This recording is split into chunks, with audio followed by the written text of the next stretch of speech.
বচন বেদ পাঠশালা। রীতি দুয়ার দাও খুলে করো শ্রবণ, প্রভুরই এই বচন বেদ পাঠশালা। নমস্কার, শুরু করছি এক বাইবেল অধ্যয়নমূলক অনুষ্ঠান বেদ পাঠশালা। এই অনুষ্ঠানের মাধ্যমে আপনি জানতে পারবেন ঈশ্বরের বাক্য পবিত্র বাইবেলের নিগূঢ় তত্ত্ব। তাহলে শুনুন আজকের অনুষ্ঠান বেদ পাঠশালা।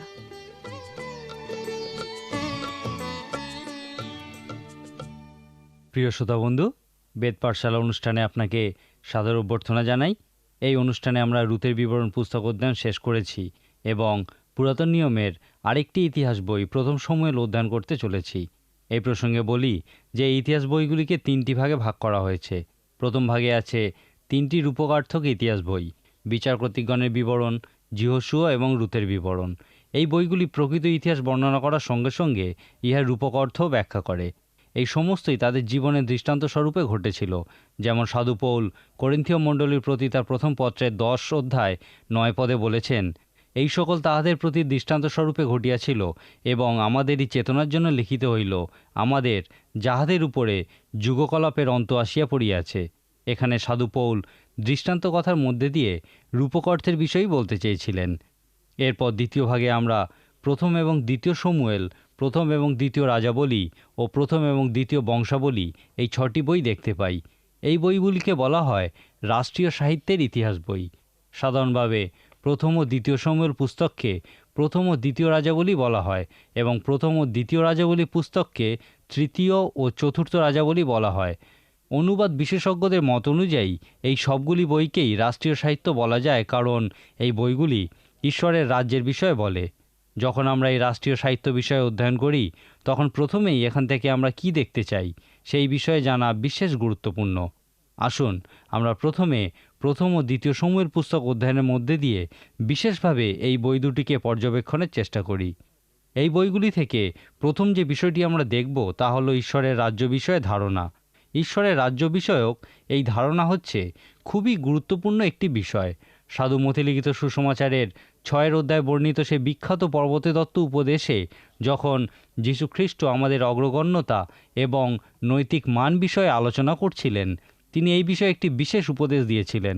তিনি বলেছিলেন, তোমরা প্রথমে ঈশ্বরের রাজ্য ও তাহার ধার্মিকতার অন্বেষণ করো। যখন যীশু খ্রিস্ট প্রার্থনা বিষয়ে শিক্ষা দিয়েছিলেন, তিনি বলেছিলেন, তোমরা এই মতো প্রার্থনা করো, হে আমাদের স্বর্গস্থ পিতা, তোমার নাম পবিত্র বলিয়া মান্য হোক, তোমার রাজ্য আইসুক, তোমার ইচ্ছা সিদ্ধ হোক, যেমন স্বর্গে তেমনি পৃথিবীতেও হোক। আমাদের প্রয়োজনীয় খাদ্য আজ আমাদিগকে দাও। যীশু খ্রিস্ট আমাদেরকে আমাদের জন্য চাওয়ার বিষয় শিক্ষা দেওয়ার আগে 3 বার ঈশ্বরকে প্রথমে রাখার শিক্ষা দিয়েছেন। তিনি বলেছেন, তোমার নাম, তোমার রাজ্য ও তোমার ইচ্ছা। ইহাই হলো সবথেকে গুরুত্বপূর্ণ বিষয়। এখন এই 3টি বিষয়ের পরিপূর্ণতার জন্য আমার প্রয়োজনীয় বিষয় সকল আমাকে দাও। যীশুখ্রিস্ট এই প্রার্থনার মধ্যে ঈশ্বরের রাজ্যের বিষয়ে উল্লেখ করেছিলেন, কারণ ইহা প্রকৃতই একটি গুরুত্বপূর্ণ বিষয়।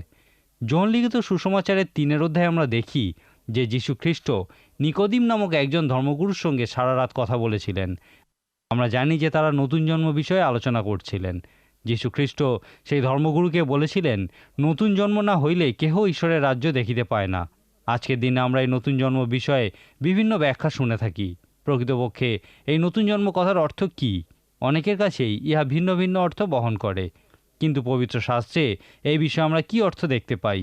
যোহন লিখিত সুসমাচারের 3 অধ্যায় আমরা যে বিশেষ বিষয়টি লক্ষ্য করি তা হলো, যখন যীশু খ্রিস্ট সারা রাত ধরে নিকোদিমের সঙ্গে কথোপকথন করেছিলেন, তখন তাদের আলোচনার মুখ্য বিষয়টি কিন্তু নতুন জন্ম ছিল না।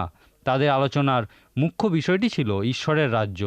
যীশু খ্রিস্ট নিকোদিমকে বলেছিলেন যে তাকে অবশ্যই নতুন জন্ম লাভ করতে হবে। তিনি বলেছিলেন, সত্য সত্য আমি তোমাকে বলিতেছি, নতুন জন্ম না হইলে কেহ ঈশ্বরের রাজ্য দেখিতে পায় না। যীশুখ্রিস্ট আরও বলেছিলেন, সত্য সত্য আমি তোমাকে বলিতেছি, যদি কেহ জল এবং আত্মা হইতে না জন্মে, তবে সে ঈশ্বরের রাজ্যে প্রবেশ করিতে পারে না। যীশুখ্রিস্ট নিকোদিমের কাছে নতুন জন্ম সম্বন্ধে যা বলেছিলেন তা সেখানেই শেষ হয়ে যায় না। নতুন জন্মই শেষ বিষয় নয়, কিন্তু শেষের দিকে এগিয়ে যাবার একটা পথ। শেষ বিষয় হচ্ছে ঈশ্বরের রাজ্য। এখান থেকেই লক্ষ্য করুন পবিত্র শাস্ত্রে ঈশ্বরের রাজ্য বিষয়টিকে কত গুরুত্ব দেওয়া হয়েছে। ঈশ্বরের রাজ্য কি? পুরাতন নিয়মের এই ইতিহাস বইগুলি প্রথম ও দ্বিতীয় শমূয়েল, প্রথম ও দ্বিতীয় রাজাবলী ও প্রথম ও দ্বিতীয় বংশাবলী অধ্যয়নের মধ্যে দিয়ে আমরা ঈশ্বরের রাজ্য বিষয়ে শিক্ষা লাভ করতে পারি। এখন আমি পুরনো কতগুলি দৃষ্টান্ত আপনাকে আরেকবার স্মরণ করিয়ে দিতে চাই। আমরা যখন এই ইতিহাস বইগুলিকে অধ্যয়ন শুরু করেছিলাম, তখন আমি ঈশ্বরের লোকেদের ইতিহাস সম্পর্কে একটা ধারণা আপনাকে দিয়েছিলাম। যখন আমরা সেই জায়গায় পৌঁছেছিলাম যেখানে ইসরায়েল সন্তানগণ ঈশ্বরের ইচ্ছার বিরুদ্ধে নিজেদের ইচ্ছানুযায়ী চলার সিদ্ধান্ত নিয়েছিল, আমি বলেছিলাম ঈশ্বর প্রকৃতপক্ষে তাদের উপরে রাজত্ব করতে চেয়েছিলেন এবং সেই জন্যেই ঈশ্বরের মোশির মতো বা শমূয়েলের মতো ভাববাদী পুরোহিতের প্রয়োজন হয়েছিল। যখন তারা পর্বতের উপরে উঠে ঈশ্বরের কাছে তার লোকেদের জন্য প্রার্থনা করতেন, তখন তিনি পুরোহিতের ভূমিকা পালন করতেন। আবার যখন তিনি পর্বত থেকে নেমে এসে লোকেদের ঈশ্বরের আদেশ বা নির্দেশ জানাতেন, তখন তিনি ভাববাদীর ভূমিকা পালন করতেন। যতদিন পর্যন্ত ঈশ্বর মোশির মতো মানুষ পেয়েছিলেন, তিনি তার মধ্যে দিয়ে তার লোকেদের নেতৃত্ব দিয়েছিলেন। ঈশ্বর চেয়েছিলেন এই পুরোহিত এবং ভাববাদীর মাধ্যমেই তিনি রাজারূপে লোকদেরকে নেতৃত্ব দেবেন। প্রথম শমূয়েল পুস্তকে আমরা শমূয়েলকেও এই রকমই একজন নেতারূপে দেখতে পাই। মোশি যা কিছু করেছিলেন, শমূয়েলও তাহাই করতেন। তিনি একাধারে ভাববাদী ছিলেন ও পুরোহিত ছিলেন। কিন্তু তার সময় লোকেরা শমূয়েলের কাছে এসে বলেছিল, অন্য সকল জাতির ন্যায় আমাদের বিচার করিতে আপনি আমাদের উপরে একজন রাজা নিযুক্ত করুন। একথা শুনে শমূয়েল ভাববাদী খুবই দুঃখিত হয়েছিলেন। আমরা দেখি প্রথম শমূয়েল পুস্তকে 10 অধ্যায়ে লেখা আছে, তাদের এই কথা শমূয়েলের মন্দবোধ হইল। তাহাতে শমূয়েল সদাপ্রভুর কাছে প্রার্থনা করিলেন। তখন সদাপ্রভু শমূয়েলকে কহিলেন, এই লোকেরা তোমার কাছে যাহা যাহা বলিতেছে সেই সমস্ত বিষয়ে তাহাদের বাক্যে কর্ণপাত করো। কেননা তাহারা তোমাকে অগ্রাহ্য করিল এমন নয়, আমাকেই অগ্রাহ্য করিল, যেন আমি তাহাদের উপরে রাজত্ব না করি। এখন তাহাদের বাক্যে কর্ণপাত করো, কিন্তু তাহাদের বিপক্ষে দৃঢ়রূপে সাক্ষ্য দাও এবং তাহাদের উপরে যে রাজত্ব করিবে সেই রাজার নিয়ম তাহাদিওকে জ্ঞাত করো। ঈশ্বর এইভাবেই কাজ করেন। সেই প্রান্তরে যখন ঈশ্বর তাদেরকে অলৌকিকভাবে মান্না খাইয়েছিলেন, তখন তারা মাংস খাবার ইচ্ছা প্রকাশ করেছিল এবং ঈশ্বর বলেছিলেন, তোমরা মাংস পাইবে, 1 দিন কি 2 দিন কি 5 দিন কি 10 দিন তাহা খাইবে এমন নয়, সম্পূর্ণ 1 মাস পর্যন্ত, যাবৎ তাহা তোমাদের নাসিকা হইতে নির্গত না হয় ও তোমাদের ঘৃণিত না হয়, তাবৎ খাইবে। এইভাবে ঈশ্বর কাজ করেন। গীতসংহিতা পুস্তকে 37 সংখ্যার গীতে ঈশ্বর আমাদেরকে আমাদের হৃদয়ের আকাঙ্ক্ষা সকল দেওয়ার প্রতিজ্ঞা করেছেন। ইহা প্রতিজ্ঞার সঙ্গে সঙ্গে আমাদের কাছে পরীক্ষাস্বরূপও আমাদের হৃদয় কী ধরনের আকাঙ্ক্ষা করে। ঈশ্বর যখন তাদেরকে মান্নার পরিবর্তে মাংস দিয়েছিলেন, এই বিষয়ে আমরা দেখি গীতসংহিতায় লেখা আছে, তাহাতে তিনি তাহাদের প্রার্থিত তাহাদিওকে দিলেন, কিন্তু তাহাদের প্রাণে ক্ষীণতা পাঠাইলেন। যখন তারা রাজা চেয়েছিল, ঈশ্বর এই একই কাজ করেছিলেন। ঈশ্বর তাদেরকে রাজা দিয়েছিলেন। এই জন্যেই প্রথম এবং দ্বিতীয় শমূয়েলকে প্রথম এবং দ্বিতীয় রাজাবলী বলা হয় এবং প্রথম ও দ্বিতীয় রাজাবলীকে কোনো কোনো অনুবাদ অনুযায়ী তৃতীয় ও চতুর্থ রাজাবলী বলা হয়। একই সঙ্গে প্রথম ও দ্বিতীয় বংশাবলী নিয়ে এই 6টি বইকে একত্রে রাষ্ট্রীয় সাহিত্যের ইতিহাস বলা হয়। ইসরায়েল জাতির প্রথম রাজা ছিলেন শৌল। ঈশ্বরের নির্দেশ অনুযায়ী শমূয়েল ভাববাদী শৌলকে রাজারূপে অভিষিক্ত করেছিলেন। কিন্তু শৌল রাজা হওয়ার কিছু সময় পরেই আমরা দেখি যে ঈশ্বর মোশি বা শমূয়েল বা অন্যান্য ভাববাদীদের মধ্যে দিয়ে যেভাবে কাজ করতেন, শৌল রাজার সঙ্গে সেইভাবে কাজ করতে পারছেন না। শৌল রাজার সঙ্গে ঈশ্বরের সম্পর্কের অবনতি ঘটেছিল। মোশি এবং শমূয়েল ঈশ্বর তাদেরকে যা করতে বলতেন তাহাই করতেন, কিন্তু শৌল রাজা ঈশ্বরের প্রতি বাধ্য ছিলেন না। সেই জন্যেই শমূয়েল ভাববাদী শৌল রাজাকে ঈশ্বরের নির্দেশে প্রচণ্ড তিরস্কার করেছিলেন। ঈশ্বর শমূয়েলকে বলেছিলেন, আমি শৌলকে রাজা করিয়াছি বলিয়া আমার অনুশোচনা হইতেছে, যেহেতু সে আমার অনুগমন হইতে ফিরিয়াছে, আমার বাক্য পালন করে নাই। তারপর শমূয়েল ভাববাদী শৌল রাজাকে বলেছিলেন, তুমি সদাপ্রভুর বাক্য অগ্রাহ্য করিয়াছ, এই জন্য তিনি তোমাকে অগ্রাহ্য করিয়া রাজ্যচ্যুত করিয়াছেন এবং তোমা হইতে উত্তম তোমার এক প্রতিবাসীকে তাহা দিলেন। যদি কেউ ঈশ্বরের নির্দেশ অনুযায়ী কাজ করেন, ঈশ্বর তার মধ্যে দিয়ে কাজ করেন। সেই সময় কোনো রাজা বাধ্য বা অবাধ্য যাই থাকুন না কেন, তাদের উপরে ভাওবাদী বা পুরোহিতদের প্রভাব থাকতই। এই পুরোহিত বা ভাওবাদীরা সাধারণত প্রকাশ্যে না এসে একটু আড়ালে থাকতেন। যদি কোনো রাজা ঈশ্বরের ইচ্ছানুযায়ী কাজ না করতেন, তখন সেই ভাওবাদী বা পুরোহিত প্রকাশ্যে এসে রাজাকে ঈশ্বরের বাক্য এবং ইচ্ছা সম্পর্কে জ্ঞাত করতেন। তারা রাজাকে ঈশ্বরের অবাধ্য হওয়ার পরিণতি সম্পর্কে সচেতন করতেন। রাষ্ট্রীয় সাহিত্যের পুস্তকগুলির সমস্তটা জুড়েই এই ঘটনাগুলিরই বর্ণনা করা আছে। ইসরায়েল জাতির সর্বশ্রেষ্ঠ রাজা ছিলেন রাজা দাউদ। যেহেতু রাজা দাউদ ঈশ্বরের বাধ্য ছিলেন এবং ঈশ্বরের ইচ্ছা অনুযায়ী কাজ করতেন, সেই জন্য ঈশ্বর তাকে ব্যবহার করেছিলেন। রাজা দাউদের পর তার সন্তান সলোমন রাজা হয়েছিলেন। প্রথমে সলোমনকে দেখে মনে হয়েছিল ঈশ্বর তাকে ব্যবহার করতে পারেন, কিন্তু খুব শীঘ্রই সলোমন ঈশ্বরের পথ থেকে সরে গেছিলেন। সলোমনের 700 পত্নী এবং 300 উপপত্নী তাকে ঈশ্বরের পথ থেকে দূরে সরিয়ে নিয়ে গেছিল। তারপরই ঈশ্বরের লোকেদের উপর বিপর্যয় নেমে এসেছিল। সলোমনের রাজত্বের পরিণতি রূপে আমরা দেখি ইসরায়েল সাম্রাজ্য 2 ভাগে বিভক্ত হয়েছিল। ইসরায়েলের 10টি সম্প্রদায়কে নিয়ে গঠিত হয়েছিল উত্তর রাজ্য, এবং তারা নিজেদেরকে ইসরায়েল বলতো। অপর ভাগে ছিল ইসরায়েল জাতির বাকি 2টি সম্প্রদায়, বিন্যামিন ও জিহুদা, এবং ইহাদেরকে জিহুদা নামেই আমরা জানি। এই উত্তর রাজ্যকে অসুরিয়ারা বন্দি করে নিয়ে গেছিল, এবং সেই 10টি সম্প্রদায় আর কোনোদিন ফিরে আসেনি, এবং তাদের বিষয়ে কোনো কিছু জানাও যায় না। দক্ষিণ রাজ্য অর্থাৎ বিন্যামিন ও জিহুদা বংশীয়েরা বাবিল দেশের কাছে বন্দিত্ব স্বীকার করতে বাধ্য হয়েছিল।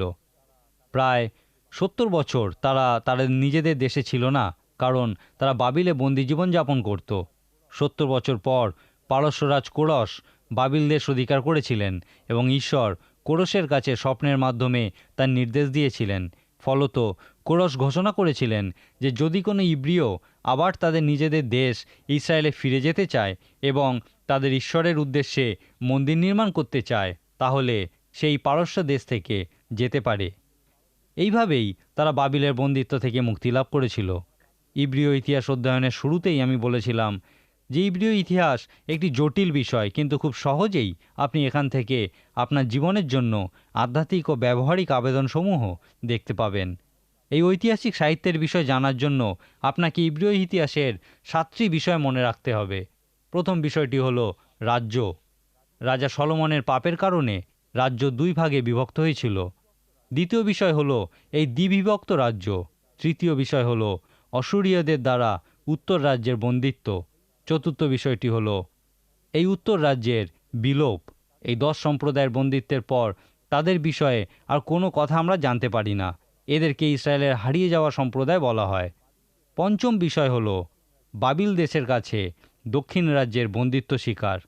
ষষ্ঠ বিষয়টি হলো পারস্য দেশের কাছে বাবিলের পরাজয় স্বীকার, এবং সপ্তম বিষয়টি হলো বাবিল দেশের বন্দিত্ব থেকে মুক্তি লাভ করার পর কিছু ইসরায়েলীয় তাদের নিজস্ব ভূমিতে প্রত্যাবর্তন। যদি আপনি এই 7টি বিষয় মনে রাখতে পারেন, তাহলে ইব্রিয় ইতিহাস অধ্যয়ন করতে আপনার কোনো অসুবিধাই হবে না। পুরাতন নিয়মে 6খানি বই ঈশ্বর আমাদেরকে দিয়েছেন, যেগুলির সমস্ত অংশ জুড়েই ঈশ্বরের রাজ্য সম্পর্কে বলা হয়েছে। বাইবেল বিষয়ে পণ্ডিতেরা প্রথম শমূয়েল থেকে দ্বিতীয় বংশাবলী পর্যন্ত এই 6টি বইকে পুরাতন নিয়মে রাষ্ট্রীয় সাহিত্য বলে থাকে।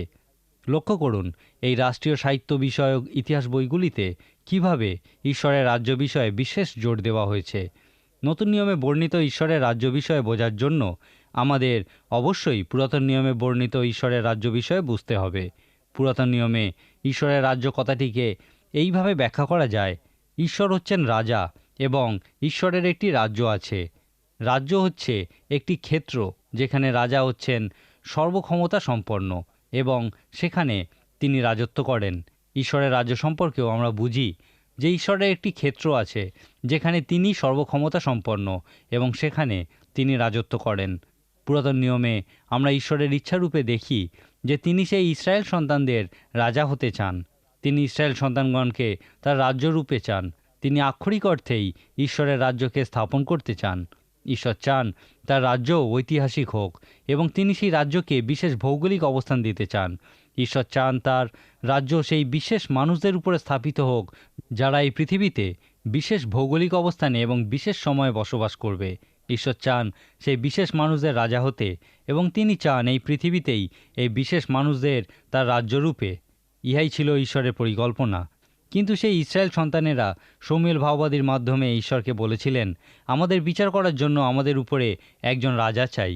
এবং ঈশ্বর বলেছিলেন, ঠিক আছে, তোমরা রাজা পাবে, কিন্তু প্রথমে শমূয়েল তোমাদের সঙ্গে সেই রাজা কিরূপ ব্যবহার করবে তাই বলবে, এবং তারপরেও যদি তোমরা রাজা চাও তাহলে তোমাদেরকে রাজা দেওয়া হবে। এইভাবেই তারা রাজা পেয়েছিল। কিন্তু সেই রাজাদের ফল কি হয়েছিল? রাষ্ট্রীয় সাহিত্য বিষয়ক এই ইতিহাস বইগুলি পড়ার জন্য আপনাকে সবল চিত্ত হতে হবে। আমি একজন শিক্ষিত রুচিশীলা মহিলার কথা শুনেছিলাম যিনি কখনো বাইবেল পড়েননি। তিনি প্রথমবার বাইবেলের এই অংশটি পড়ার পরে বলেছিলেন, আমি এই রকম ভয়ঙ্কর বিষয় আমার জীবনে এই প্রথম পড়লাম। হ্যাঁ, ইহা প্রকৃতই ভয়ঙ্কর। এই রাষ্ট্রীয় সাহিত্যের ইতিহাস খুবই ভয়ঙ্কর, কারণ ঈশ্বর কখনো চাননি তারা রাজার আকাঙ্ক্ষা করুক। এই সমস্ত বিষয়ের জন্য আমরা কখনোই ঈশ্বরকে দোষী করতে পারি না। এই সমস্ত পরিণতির জন্য সেই রাজারাই দায়ী ছিলেন, কারণ তাদের মধ্যে বেশিরভাগই ছিলেন দুষ্ট। সেই লোকেরাও এ বিষয়ে তাদের দায়িত্ব এড়াতে পারে না, কারণ তারাও রাজা চেয়েছিল। রাষ্ট্রীয় সাহিত্য বিষয় অধ্যয়নকালে এই বিষয়টি কখনোই ভুলবেন না। রাষ্ট্রীয় সাহিত্যের ইতিহাস বইগুলি অধ্যয়ন করার জন্য বিশেষ মূল্যবান, কারণ এই বইগুলি নতুন নিয়মে বর্ণিত ঈশ্বরের রাজ্য বিষয়টি বোঝার ক্ষেত্রে প্রভূত সাহায্য করে। ইসরায়েল সন্তানদের উপরে রাজা নিযুক্ত করা, তাদের রাজ্যের ভাগ হওয়া এবং দুইটি ভাগেরই আলাদা আলাদাভাবে বন্দিত্বের অভিজ্ঞতা অর্জন করা, এই সমস্ত ঘটনাবলীর পরে আমরা 400 বছরের একটা নীরব সময় দেখতে পাই, যে সময় প্রকৃতপক্ষে কিছুই ঘটেনি। ইব্রিয় ইতিহাসের শেষ সময়, অর্থাৎ নহিমিয়ার সময় থেকে নতুন নিয়ম পর্যন্ত ঈশ্বর আর কোনো নির্দেশ তাদেরকে দেননি। এই সময়কালকেই 400 বছরের নীরব সময় বলা হয়। ঈশ্বর যখন এই নীরবতা ভঙ্গ করেছিলেন, সেই সময় ইসরায়েল সন্তানেরা আবার একবার অন্যের দাসত্ব করেছিল। এই সময় তারা রোমীয়দের দাসত্ব করছিল। তারা নিষ্ঠুর বন্ধনে আবদ্ধ ছিল। যোহন বাপ্তাইজক এবং আমাদের মসীহ যীশু খ্রিস্টের প্রচার, এর মধ্যে দিয়েই এই নীরবতা ভঙ্গ হয়েছিল। তারা কি প্রচার করেছিলেন? তারা ঈশ্বরের রাজ্য বিষয়ে সুখবর প্রচার করেছিলেন। ইহার অর্থ কী? তারা ঈশ্বরের রাজ্য বিষয়টিকে ব্যাখ্যা করেছিলেন।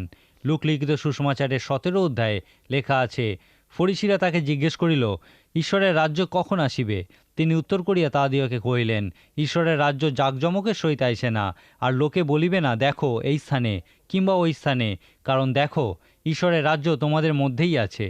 এখানে যীশু খ্রিস্ট বলতে চেয়েছিলেন, যে কেউ সম্পূর্ণরূপে নিজের জীবন ঈশ্বরের কাছে সমর্পণ করবে এবং তাকে রাজারূপে স্বীকার করবে, সেই ঈশ্বরের রাজ্যের অংশ হবে। তারা ঈশ্বরের রাজ্য দেখতে পাবে এবং সেখানে প্রবেশ করতে পারবে। যীশু খ্রিস্ট নিকোদিমকে নতুন জন্ম সম্পর্কে বলেছিলেন যে ইহাই শেষ নয়, কিন্তু শেষের দিকে এগিয়ে যাবার একটা পথ।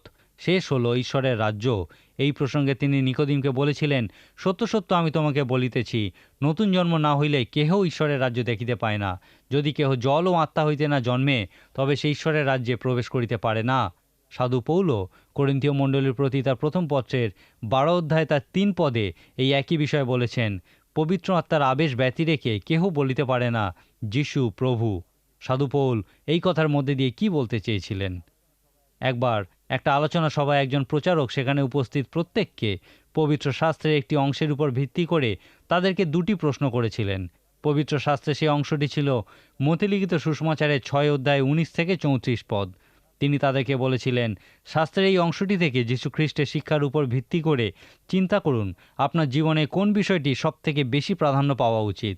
তারপর তিনি তাদেরকে দ্বিতীয় প্রশ্ন করেছিলেন যে আপনাদের অভিজ্ঞতার উপর ভিত্তি করে, আপনার সময়, আপনার টাকা পয়সা, আপনার বিভিন্ন অনুভূতির উপর ভিত্তি করে চিন্তা করুন, আপনার জীবনে প্রধান বিষয় কোনগুলি। আপনার জীবনের বিভিন্ন বিষয়গুলির গুরুত্ব অনুসারে কোন বিষয়গুলি সবথেকে বেশি গুরুত্বপূর্ণ। তারপর তাদেরকে সেই প্রচারক বলেছিলেন, যদি আপনার উত্তর দিতে ইচ্ছা হয় তাহলে দিন, কিন্তু সম্পূর্ণ সত্য উত্তর দিন। এরপর বেশ কিছু সময় ধরে তারা চিন্তা করার পর একজন উঠে দাঁড়িয়ে বলেছিলেন যে আমি এই প্রশ্নগুলির উত্তর আপনাদের সকলের কাছে বলতে চাই।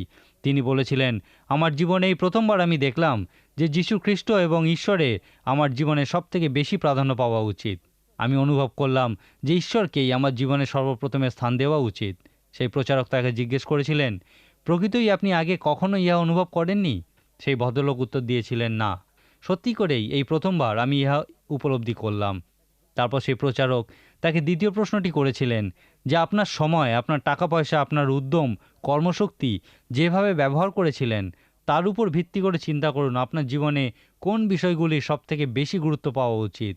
যীশু খ্রিস্ট বলেছিলেন, এইভাবেই একজন মানুষকে চেনা যায়।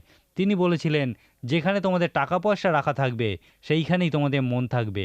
এইভাবেই একজন প্রকৃতপক্ষে তার হৃদয় কী আকাঙ্ক্ষা করে তা বুঝতে পারবে। সেই ভদ্রলোকটি উত্তর করে বলেছিলেন, আমার জীবনে সবথেকে গুরুত্বপূর্ণ বিষয়গুলি হলো আমি নিজে, আমার স্ত্রী, তারপর আমার সন্তান এবং শেষে হলো আমাদের অর্থনৈতিক নিরাপত্তার বিষয়। এইভাবে আরও অনেক প্রকার উত্তর দিয়েছিলেন এবং শেষে সেই প্রচারক ভদ্রলোক তাদের সকলের উদ্দেশ্যে বলেছিলেন, এখন আমি আপনাদেরকে কিছু কথা বলতে চাই। যীশুখ্রিস্ট বলেছিলেন, যদি তুমি নতুন জন্ম প্রাপ্ত হও তাহলে তুমি নতুন কিছু দেখতে পাবে এবং নতুন কিছুতে প্রবেশ করবে। তুমি ঈশ্বরের রাজ্য দেখতে পাবে এবং তুমি বুঝতে পারবে যে ঈশ্বর তোমার জীবনে রাজা হতে চান। নতুন জন্মের মাধ্যমে ঈশ্বরের সঙ্গে তুমি একটা নতুন সম্পর্ক স্থাপন করো, যেখানে ঈশ্বর তোমার রাজা। আপনাদের মধ্যে অনেকেই বলেছেন যে আপনারা এই সত্য আগে কখনো দেখেননি এবং স্বীকার করেছেন যে এই সম্পর্কে কখনো প্রবেশও করেননি। এখন আমি আপনাদের প্রত্যেককে জিজ্ঞাসা করতে চাই, আপনি কি নতুন জন্ম লাভ করেছেন? ঈশ্বরের রাজ্য যদি সর্বশেষ বিষয় হয় এবং নতুন জন্ম যদি এখানে পৌঁছানোর পথ হয়, তাহলে আপনি কি নতুন জন্ম প্রাপ্ত হয়েছেন? অন্যভাবে বলা যায় যে নতুন জন্মের উদ্দেশ্য হলো যেন আপনি ঈশ্বরের রাজ্যে প্রবেশ করতে পারেন। আপনি যখন বলছেন যে আপনি ঈশ্বরের রাজ্য দেখেননি, তার অর্থ হলো আপনি নতুন জন্মের অভিজ্ঞতাও লাভ করেননি।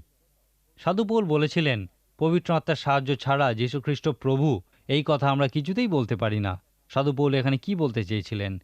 অনেকেই যীশুখ্রিস্টকে কিছু না বুঝেই প্রভু বলে ডাকেন। তারা তাকে পরিত্রাতা রূপে বিশ্বাস করেন, কিন্তু তারা কখনো যীশুখ্রিস্টকে এই প্রশ্ন করেন না, আপনি কি আমার প্রভু হবেন বা আপনি কি আমার রাজা হবেন? আপনি আমাকে কি করতে বলেন? যীশুখ্রিস্ট বলেছিলেন যে যারা নতুন জন্ম লাভ করে তারা সর্বপ্রথমেই দেখে যে ঈশ্বর তাদের জীবনে রাজা হতে চান। যীশুখ্রিস্টের কথা অনুযায়ী আপনি একটি নতুন সম্পর্কে প্রবেশ করতে চলেছেন। আপনি সেই সম্পর্কে প্রবেশ করতে চলেছেন যেখানে ঈশ্বর আপনার রাজা। ইয়াকেই আমরা ঈশ্বরের রাজ্য বলতে পারি। ঈশ্বরের রাজ্য বিষয়টি খুবই সরল সোজা একটি বিষয়, কিন্তু অনেকেই এই বিষয়টিকে একটি জটিল বিষয় রূপে ব্যাখ্যা করে থাকেন। যীশুখ্রিস্ট যখন বলেছিলেন নতুন জন্ম প্রাপ্ত না হইলে কেহ ঈশ্বরের রাজ্য দেখিতে পাইবে না, তিনি এখানে এই কথা বলতে চাননি যে নতুন জন্ম প্রাপ্ত না হলে আপনি মৃত্যুর পর স্বর্গরাজ্য দেখতে পাবেন না। তিনি এখানে বলতে চাননি যে নতুন জন্ম প্রাপ্ত না হলে আপনি মৃত্যুর পর স্বর্গরাজ্যে প্রবেশ করতে পারবেন না। যীশুখ্রিস্ট মৃত্যুর পর স্বর্গরাজ্যে যাবার বিষয়ে কোনো কথা এখানে বলেননি। যদি আপনি পুরাতন নিয়মে ফিরে যান, তাহলে ঈশ্বরের রাজ্য বিষয়টি খুব ভালোভাবে বুঝতে পারবেন। এই বিষয়টি বোঝার জন্য এর পরের 6টি ইতিহাস বই অধ্যয়ন করা বিশেষ গুরুত্বপূর্ণ। এই 6টি ইতিহাস বই থেকে আমরা ঈশ্বরের রাজ্য বলতে কি বোঝায় সেই বিষয়ে দেখব, এবং একই সঙ্গে কোন বিষয়গুলি ঈশ্বরের রাজ্যের সঙ্গে সম্পর্কযুক্ত নয় তাও দেখব। যীশুখ্রিস্ট ঈশ্বরের রাজ্য বিষয়ক সুসংবাদ প্রচার করেছিলেন। যীশুখ্রিস্টকে আমরা তার জীবনের শেষের দিকে ঈশ্বরের রাজ্যের অধিকারে যে সমস্ত বিষয়গুলি আছে সেই সমস্ত বিষয়গুলি প্রচার করতে এবং ব্যাখ্যা করতে দেখি। সাধু পৌলের ক্ষেত্রেও আমরা এই একই বিষয় দেখি। তিনিও ঈশ্বরের রাজ্যের অধিকারে থাকা বিষয়গুলি সম্পর্কে লোকের কাছে প্রচার করেছিলেন এবং ব্যাখ্যা করেছিলেন। এখন আমি আরেকবার বলতে চাই যে ঈশ্বরের রাজ্য বিষয়টি একটি খুবই গুরুত্বপূর্ণ বিষয়।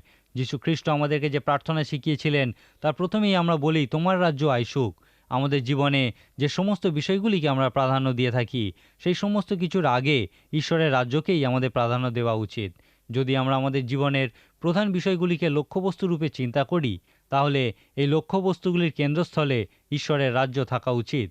আপনি যখন প্রথম শমূয়েল পুস্তকটি অধ্যয়ন করবেন, সেখান থেকে আপনি ঈশ্বরের রাজ্যের প্রকৃত অর্থ আবিষ্কার করতে পারবেন। ঈশ্বর আপনার রাজা হতে চান। যখন আমরা চাই না যে ঈশ্বর আমাদের রাজা হোক, আমরা নিজেদের ইচ্ছা অনুযায়ী চলতে পারি, কিন্তু সেক্ষেত্রে একটা কথা সর্বদা আমাদের মনে রাখতে হবে যে আমাদেরকে অবশ্যই এর পরিণাম ভোগ করতে হবে। বিভিন্ন ধ্বংসাত্মক পরিণতির পর অনেক বছর ঈশ্বর সম্পূর্ণ নীরব ছিলেন। তারপর তার এই নীরবতা ভঙ্গ হয়েছিল একটি অত্যন্ত সুসংবাদের মাধ্যমে, আর সেই সুসংবাদটি হলো ঈশ্বর আপনার রাজা হতে চান। ইহা প্রকৃতই একটি গুরুত্বপূর্ণ সুসংবাদ, এবং এখন এই রাজ্যকে আমরা ব্যক্তিগত ভিত্তিক দেখতে পাই। মূল বিষয়টি হলো, আপনি কি ঈশ্বরের রাজ্য দেখেছেন এবং এখনই এই মুহূর্তে ঈশ্বরের সঙ্গে সেই সম্পর্কে প্রবেশ করতে চান যেখানে ঈশ্বর আপনার রাজা এবং আপনি তার অধীনস্থ প্রজা মাত্র?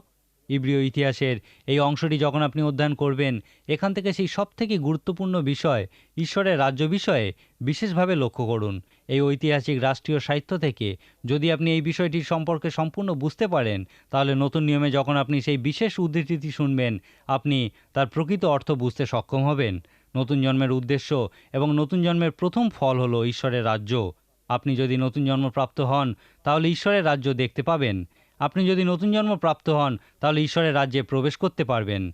আজকে অনুষ্ঠান শেষ করার আগে আমি আপনাকে আরেকবার প্রশ্ন করতে চাই, আপনি কি ঈশ্বরের রাজ্য দেখেছেন? আপনি কি ঈশ্বরের রাজ্যে প্রবেশ করেছেন? আপনি কি নতুন জন্ম প্রাপ্ত হয়েছেন? আজকের মতো তাহলে এখানেই শেষ করি। ঈশ্বর আপনার মঙ্গল করুন। প্রিয় শ্রোতা বন্ধু, বেদ পাঠশালা অনুষ্ঠানটি কেমন লাগলো, এবং আপনি যদি বিনামূল্যে বাইবেল অধ্যয়ন সহায়ক পুস্তিকা পেতে চান, তাহলে পত্রের মাধ্যমে, ইমেলে অথবা ফোনে আপনি আমাদের সাথে যোগাযোগ করতে পারেন। আমাদের ফোন নম্বর হল 24380045। ইমেলের জন্য লিখুন bengalivp@radiovv.org।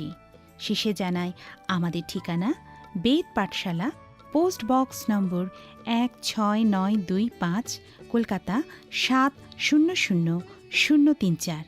আমাদের আরেকটি ঠিকানা হলো বেদ পাঠশালা, জিপিও বক্স নাম্বার 87, শিলিগুড়ি 1। তাহলে আবার দেখা হবে। নমস্কার।